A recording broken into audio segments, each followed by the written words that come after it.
listen, I know I'm recording this on the day before it is supposed to go up, but I had until 11:59 last night to read books for this wrap-up. So, here we are. Hello, my lovely friends, it's Margaret. Welcome back to my channel, and welcome to day 7 of the 12 Days of Margaret. Today, we're not doing anything fancy. We are just gonna be wrapping up December's reading. I did quite a bit of reading at the end of December, managed to make my adjusted goal, which was 90 books for the year of 2021, so we're doing well, and I actually am pretty happy.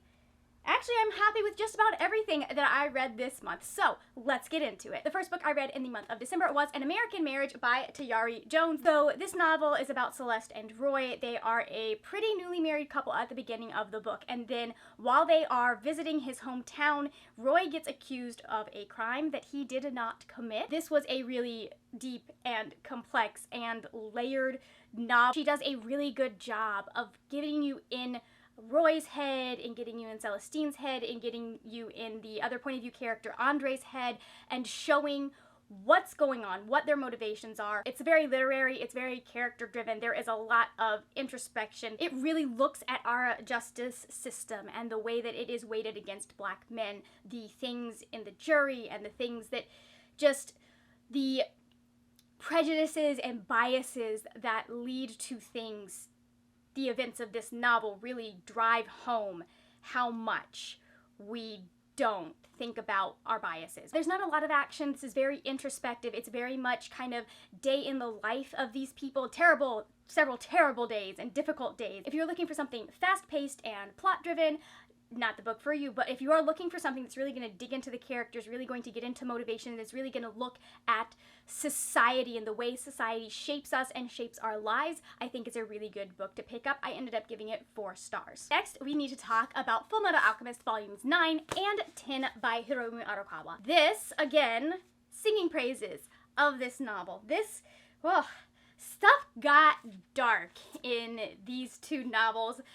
There is just like so much going on at this point. We really got into some of the faults of and the problems with this particular country. There are allegories here with the government and the military that just really hit hard. They continue to feel relevant to what is going on today, what we are facing in the world. They continue to really hold up as far as the topics that are being discussed in here, the story that's being told, and how well and nuanced this story is. If I had not read this 10 years ago, was it 10 years ago, really?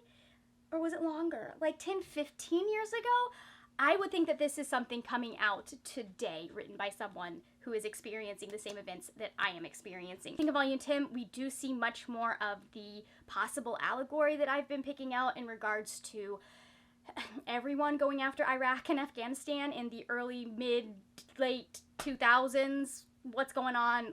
Literally just pulled out of Afghanistan this year. So it's just really a lot of thought put into the role of the military, the effect that endless war has on the minds of soldiers. These are probably some of the heaviest volumes, I think, or the hardest volumes, just because of the content, or at least Volume 10 is, because of the content and what we are dealing with and what we're going through. There's a lot of backstory that we get in Volume 10, less front story. There's not as much of the plot moving forward, but it is also information that is super important for the main characters to know and to impart to us in order for us to be able to understand things that are going to be happening going forward. These are the volumes where pieces start to fall in place. You really get an idea of the scope and the stakes and what is going on. Next, we need to talk about the group book for the Avengers Reading Challenge in the month of December, and that is Ace of Spades by Ferida Abike Iyemide. This was so good. I'll tell you, it is a slower paced plot. It's, again, very introspective. It's very it's a slow burn kind of suspense mystery. We have these two teens. They are the only two black kids at this all-white school. The only two kids of color, period. In their senior year, the entire school starts getting texted these messages about them, airing different things that have happened, and we get sucked into this whole plot that is going on and them trying to figure out who is out here, who's trying to ruin them, who is trying to really just make things difficult. It's a lot, it's intense. There is so much going on in this novel. So much. I really I think I finished this in like 2 or 3 days. It was not a long time for me to finish it. Even at the end where like my heart was racing, I'm sitting there so stressed because I can see what they're doing and I can see all of the ways that it can go wrong. The ending, I will say, was a little rushed, but I'm also kind of conflicted because I feel like what I wanted from the ending, the amount of time, and there are just a couple of places where something comes up in that kind of end part. It comes up and it's solved like right away. I just would have liked a little bit more time given to the ending. It was really cool and really powerful, and the way that everything played out was just really heartwarming and also very, very like just felt like 2021. It did. It was like, wow, yeah, this is how we do things now. This is how we get the right thing done these days. All in all, this is a really good book, and that like the one couple of places at the ending that I was like, this happened a little too fast for my taste, really, at the end of the day, doesn't matter. If you are looking for something that's going to keep you on the edge of your seat and keep you wondering if everybody is going to get out of things okay and what the repercussions are going to be and like just all of that, read this book. So after Ace of Spades, I was doing a thing for Endgame and I had to choose from 6 books, and the book I ended up choosing was Who's That Earl by Susanna Craig. This is a historical romance that takes place in the Regency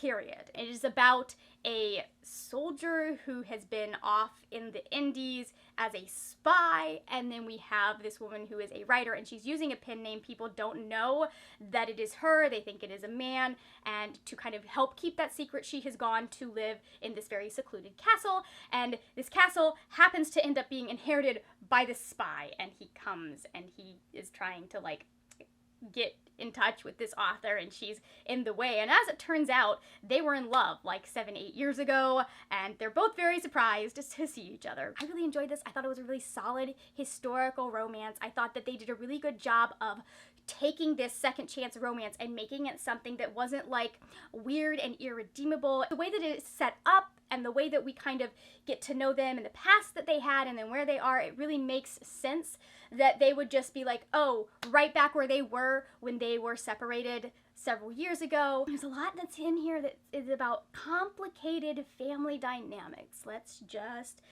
really messy family dynamics. Like, it gave me everything that I was expecting and everything that I wanted from it. The next book we need to talk about is The Break by Katharina Vermette.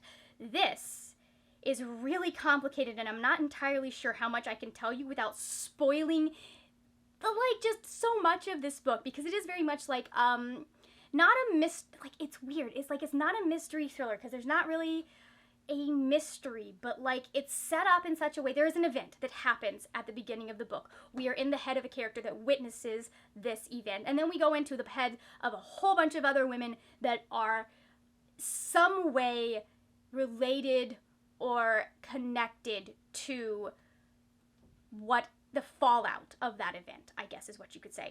This is going up there with like Babylon's Ashes as one of the best multi-point of view stories I have ever read. Like the way that Katharina Vermette is able to use these women's perspectives to tell the story that is going to be happening, to give us, like, she catches us up to where we are in present day so, like, effectively. She kind of takes us through the consequences and the fallout of everything that's happened, and she does it in such a masterful way that the plot is never, like, even when you don't know entirely how it is connected, you know the plot has not been lost. It is very much about family and community, and it is also about racism and not being believed and being made to feel like you are less than. I thought it was beautifully written. I thought that the way you get to know these characters, you end up connected with them so quickly and easily. They end up drawing you into their lives. Like, they are just like capturing you and pulling you into this story. I ended up giving this 5 stars. Like, it was so, it's funny because this is not necessarily a book that wraps up happy and are pretty, and not really a book that I would normally rate 5 stars, but it has stuck with me since I finished it in a way that I just, like, you can't not sit there and go that this is one of the best books I have read this entire year. After that, I finally finished Sky in the Deep by Adrienne Young. I am just terrible about checking audiobooks out from the library and then forgetting that I am reading them. So yeah, that's what happened with this, because I've been reading it since July.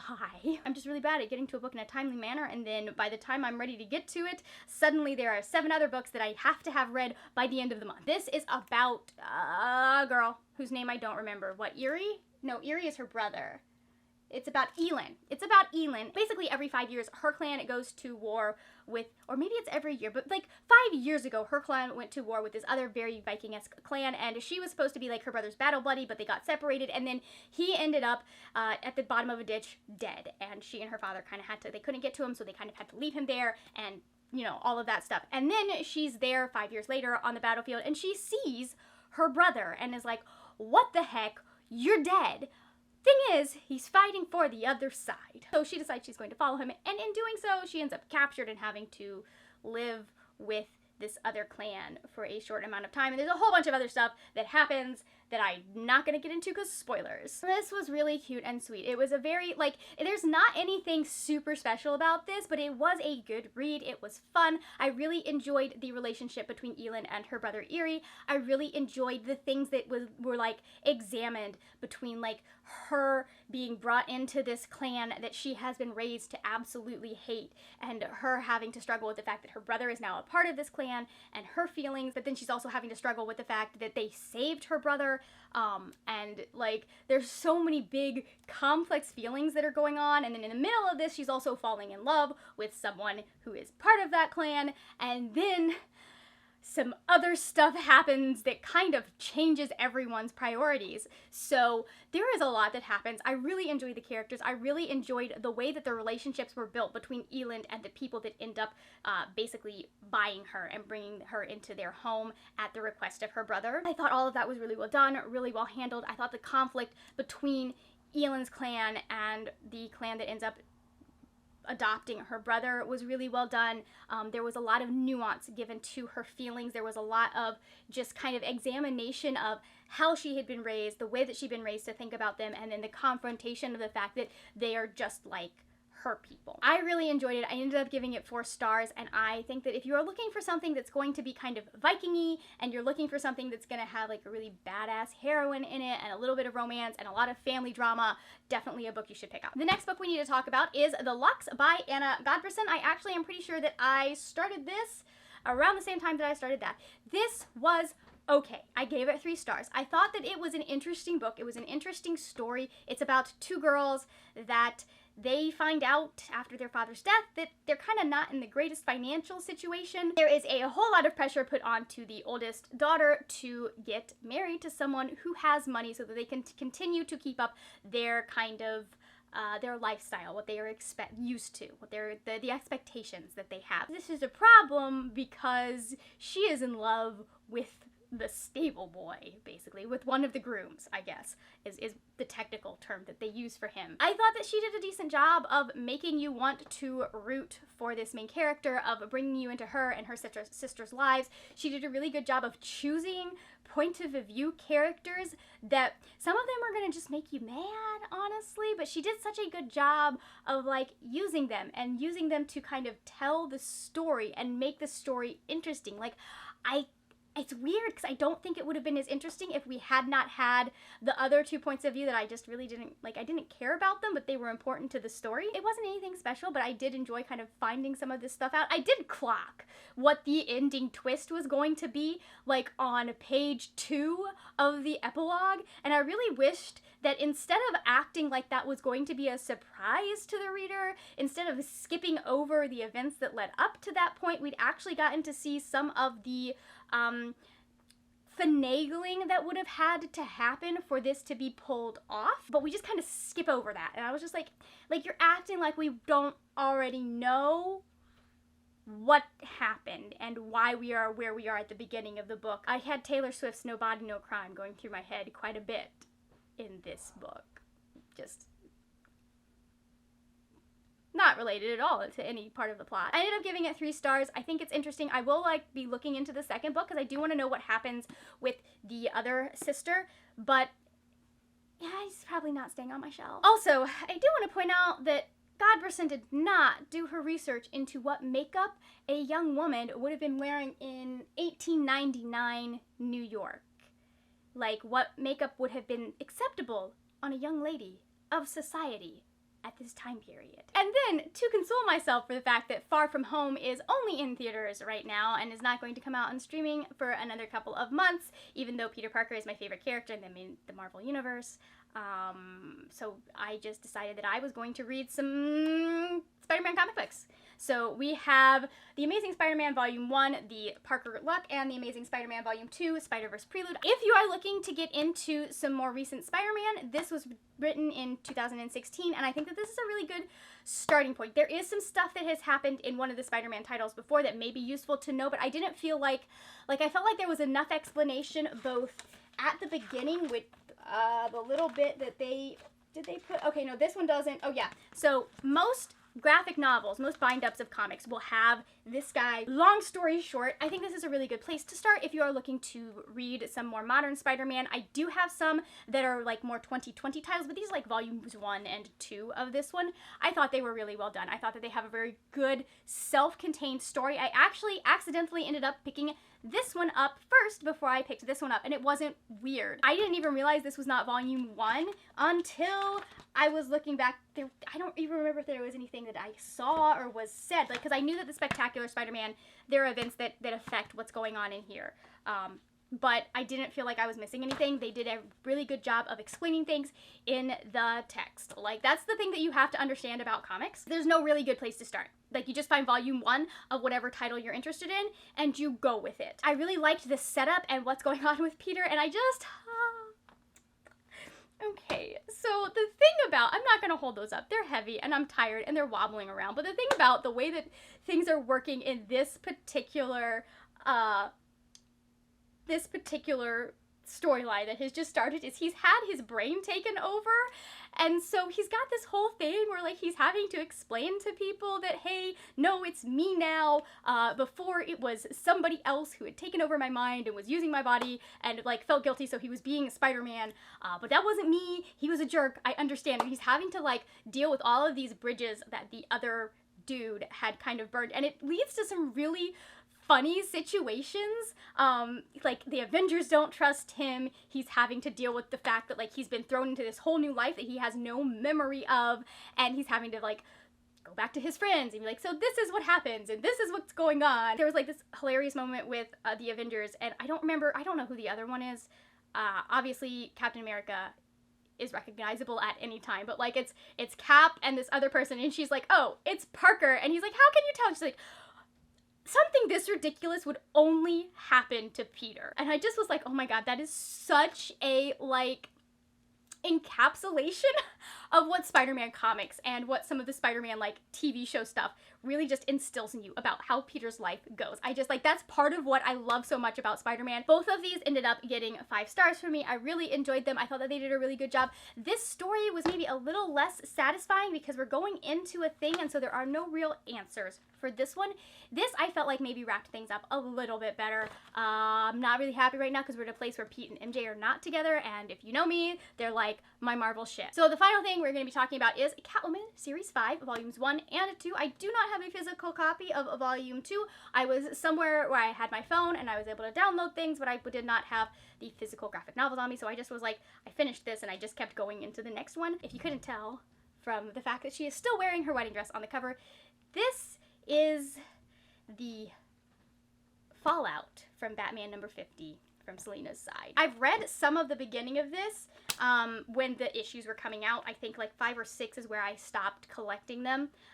Just because I was like, you know what, we're not going to get anywhere I want to go soon, so I'm just going to get the bind-ups as they come. It's a really good, solid, like, just jump into this new story with Selena, this new kind of existence that she has. She has moved from Gotham to this place called Villa Hermosa, and she's got some stuff that she is handling, that she is dealing with, and she gets kind of on the wrong side of this crime family that basically runs this town. She's like, I don't want to, like, don't worry about it. I'm not here for y'all. I'm not here to mess with y'all. I don't want any part of your business or any of that. I'm just here on a personal business, and they keep coming after her in both of these volumes and making like stuff happen, and it gets really weird and complicated in the second volume. I think this is the strongest of the 2 that I have read so far, partly because I think volume 2 there is a lot that Joelle Jones is doing, but she hasn't gotten all of the pieces out there yet. This is a much more self-contained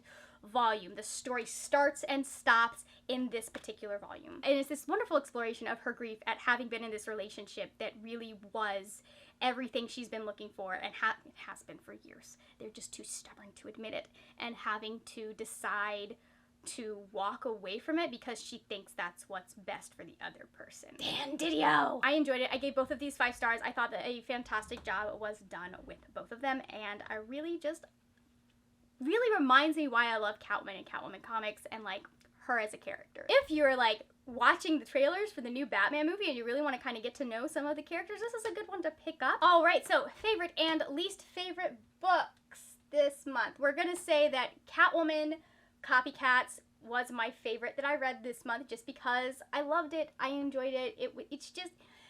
It's why I read comics, honestly. Like, Catwoman is the thing that got me into Batman in the first place. So, like, you will not be able to disappoint, you will be able to disappoint me with a Catwoman comic, but, like, this right now, not gonna disappoint me. My least favorite, I will say, probably is the Luxe, just because it was okay. It was a decent read, not my favorite thing. And I liked literally everything else more than I liked that one. That's not saying a lot, because 3 stars is still a really good rating from me. It means that I enjoyed the book. Just didn't blow me away. If you are feeling chatty, let me know in the description box, the comments. How many times am I gonna have to do this before I get this right? I don't know. It will be a surprise to both of us. But anyways, it's the end of the month, so if you're feeling chatty, you know the drill. Let me know in the comments what your favorite or least favorite read for the month of December was. If you are not feeling chatty, let's go ahead. Last book we talked about is Catwoman, so leave me a cat emoji if you are not feeling chatty, but you still want me to know that you watched to the end of the video. Thank you so much for watching. If you enjoyed this video, please give it a thumbs up. Also, if you enjoyed this video, I will have videos over here that you can also watch. I'll have some of my end of the year content. Who knows what else will be here. That is it for now, my friends. Happy reading, and I will see you later when we will talk about more wordy, nerdy things. Bye!